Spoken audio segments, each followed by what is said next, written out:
Ireland may have secured a deal with the European Central Bank to restructure some of its debt, but thousands still came out to protest over the weekend against bank debts being passed on to Irish taxpayers. They say the debt will cripple the nation for generations to come. Lourda Sexton has this report.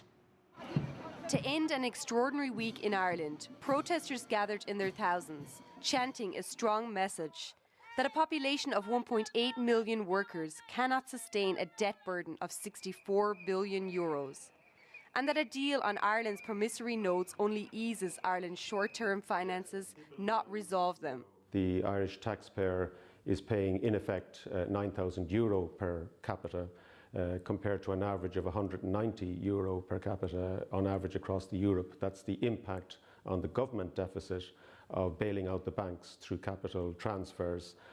So there clearly is an inequity there. Okay, the deal certainly has made a big difference in the short run, and it remains to be seen what the difference is in the long run. Ireland makes up less than 1% of Europe's population, yet is expected to pay a debt burden that amounts to 40% of its GDP. That debt, many say, will cripple the nation for generations to come. And really all to pay for the bailout of bankers and bondholders who gambled recklessly in the Irish property bubble. And then when the whole bubble crashed, the entire burden was put on the shoulders of the Irish people. This is a demand that those debts should not be paid by taxpayers to private bondholders and bankers. And we should instead have serious investment in our infrastructure and in job creation. A plea many now feel should pass the Irish government and fall on the ears of European leaders.